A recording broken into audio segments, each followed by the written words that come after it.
So I am Kim Barber with Kim Barber Coaching and eXp Realty. And if you're watching this video, I'm going to make a big assumption that you are working on your daily schedule, finding out how other people organize themselves and organize their day. Whether you're a new agent or you're an experienced agent, perhaps a team lead, we all have the same experiences. We all try to get organized. And so I want to share with you what I did as both a new agent, some ideas that I can share with you in today's modern world, all the way into transitioning into, the market, you're more experienced, and then leading a team. So for myself, there are some things that we do as agents that no matter what is your lifestyle, we really have to fit in the schedule somewhere. So that being said, the other thing about a schedule is that we have to make sure that it works for us in the lifestyle that we live. So I'm a big proponent of work-life balance. I've gotten way out of balance in the past. I've upset my family. I've upset my friends sometimes by really being unavailable. So the first thing that I'm going to share with you is try not to go through that same experience, right? Because that is just no fun. And so I just want to plant the seed now to save you years of time, or if you're already trying to figure out how to get into a better work-life balance, I want to share with you that it's really important to, for example, decide what are the things that you can't move? What are your do not disturb days or your do not disturb times? Because that will just add to frustration. And if you make a calendar and knowing that you can't keep it, you can't keep that schedule, that's not going to work for you. It's going to leave us senseless, frustrated, less self-accomplishment. And so for myself, I created a couple nights a week that were on my family time, and they got to look forward to it. We could plan dinners, we could plan time out, whatever it was. So I just want to put that out there because I think a lot of people miss that boat. The other thing that I want to share is that I found that I was doing something different that a lot of people didn't do, especially when they first started out, because we're super hungry, we're chasing every deal that we can, and I get that.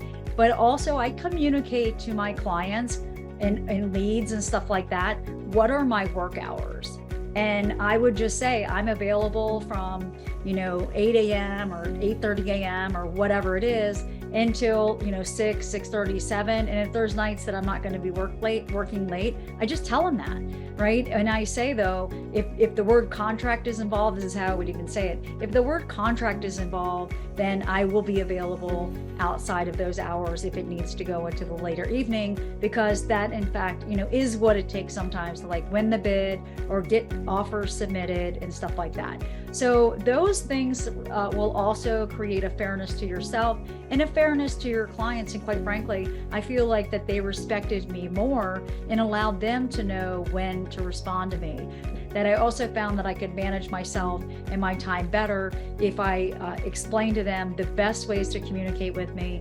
And that just, like I said, really allowed for me to keep a handle on things and not have one more place to check. So that's just some of the modern things that I want to throw out. Again, a couple other modern things that I want to go into, the actual hourly schedule and things like that is, and I'm sure like yourself, I love using Google.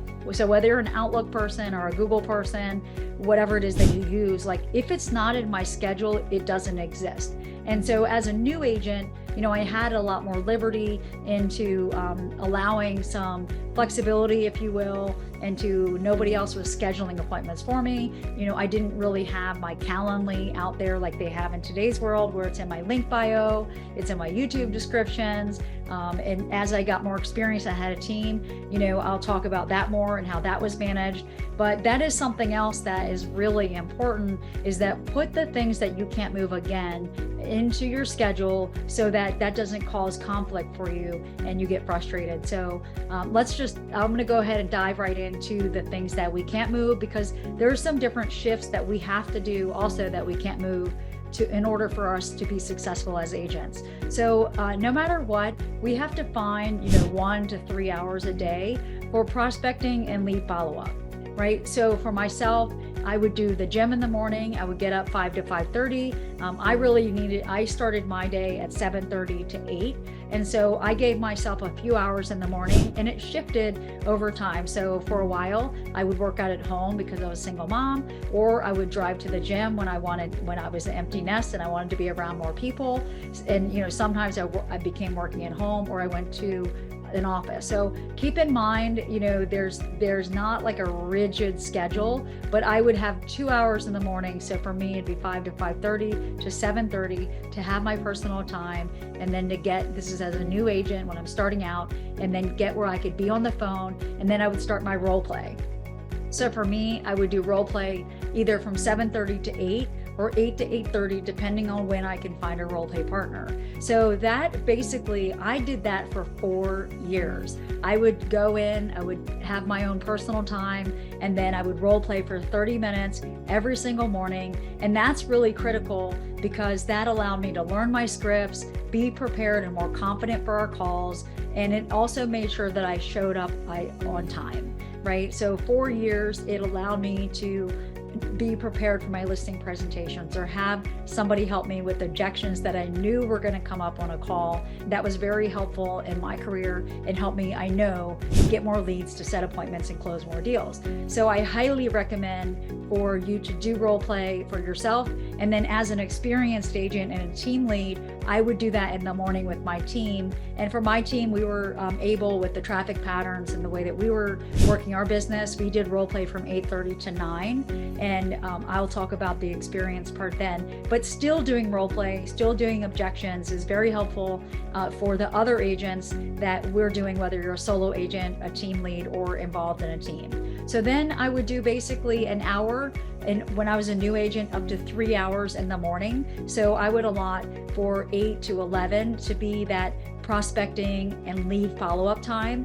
And at the tail end of that, my goal was to talk to 25 people. So if I was calling from 8 to 10 and I had met my quota, if you will, then I usually had more lead follow-up to do, less like generating new leads. Again, this is over like a 4-year period. So I would then, allot for like an hour to take my notes. I would scribble them on a piece of paper. Now I use my CRM system. I started real estate in 2004, so things have certainly transitioned. So now I come in and I look at my CRM. It tells me what to do every day. And quite frankly, it's much faster.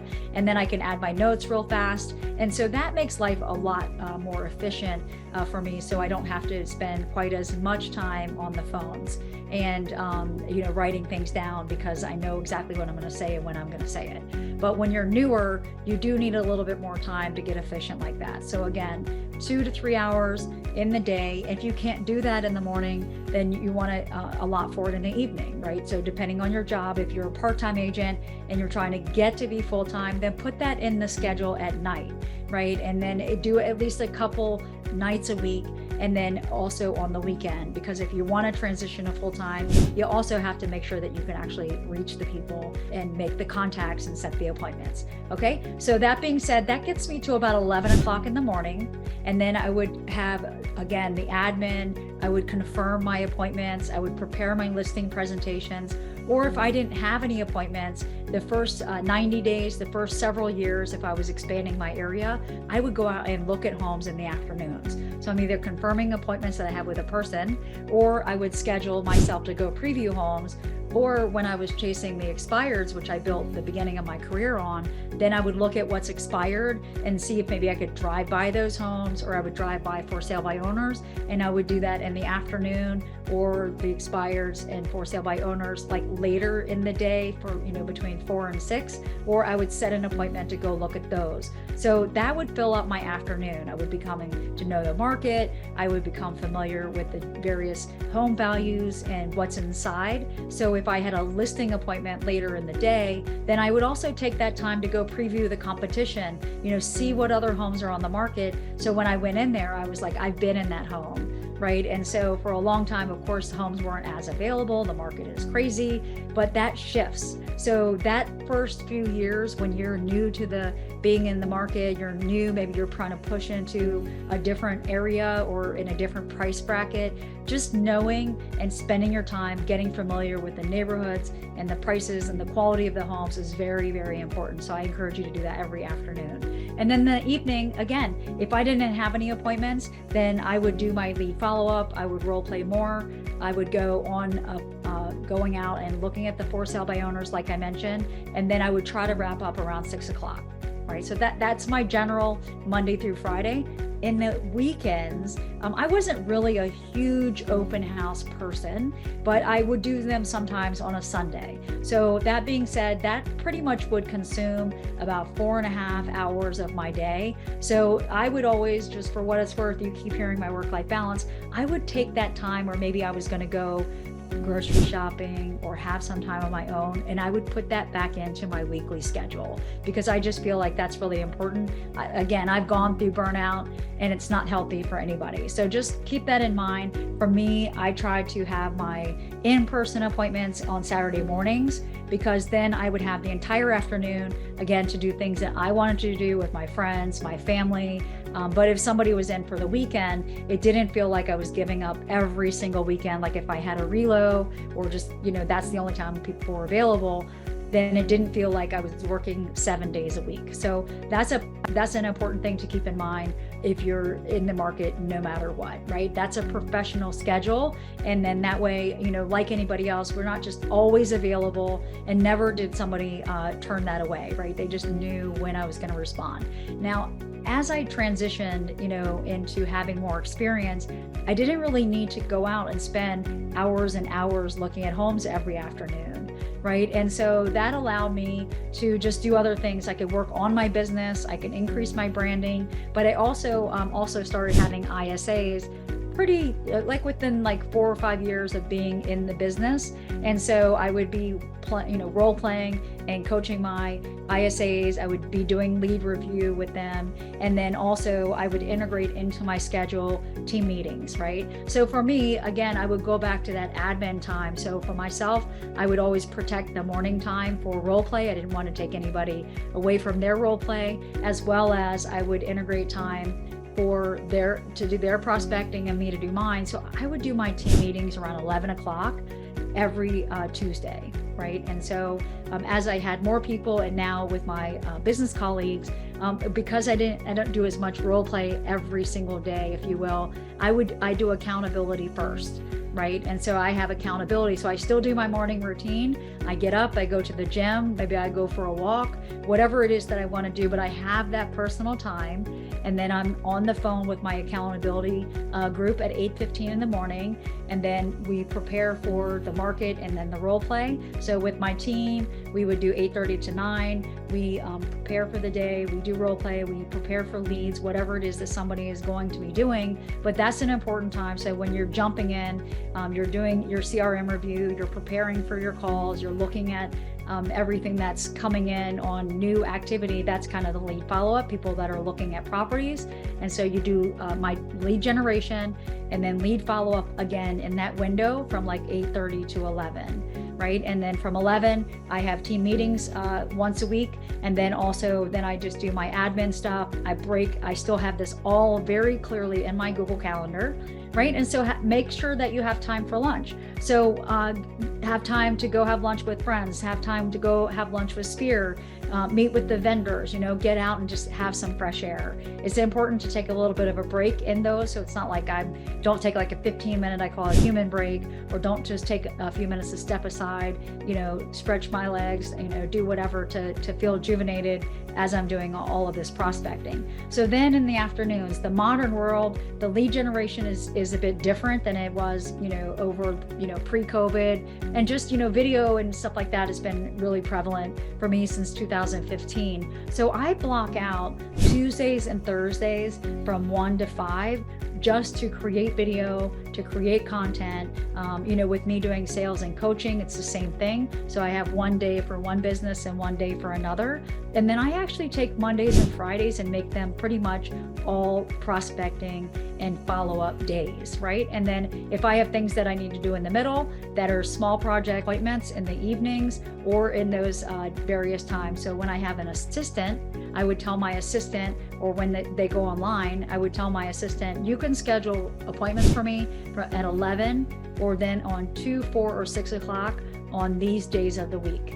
Right? And then that made it easy. They felt comfortable that they could be on the phone and ask for, do you want morning, afternoon, or evenings, or does a weekend work better? So I would have to make sure if you have other people setting appointments for you, like pick the specific times that you're going to be available so that they can be comfortable and confident that they can go on your schedule. Or for me, I want them to send me a link, not just put it on my calendar. I want them to send me an invitation so that I make sure I see it, I can be prepared for it, and I'm just not blinded by not knowing that it was there.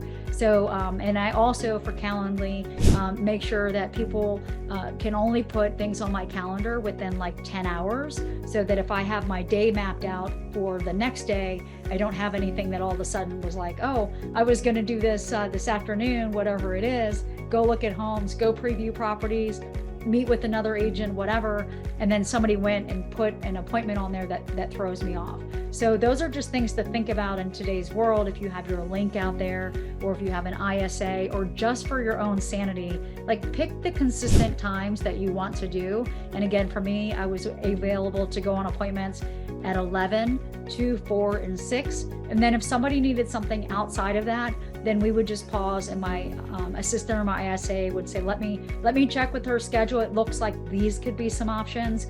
Or if I needed to meet with somebody a little later, it was more of an exception and not the rule, and I could have sanity and they could have confidence. So as you go from a new agent, learning your scripts, learning what to say, learning how to do objections, practicing, for that upcoming presentation, learning the market, that will take time.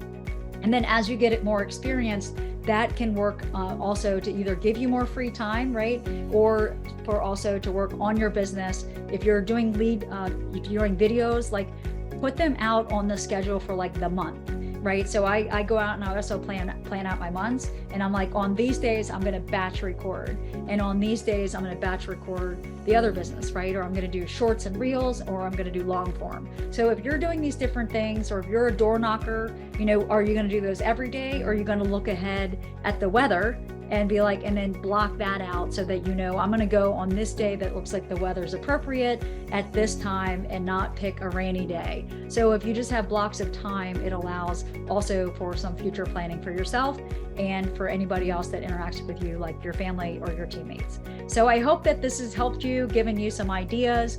Put it in your calendar. I have lunch blocked out every day. I would say when I was going to get up and go to the gym, when I was getting ready, when I was going to eat.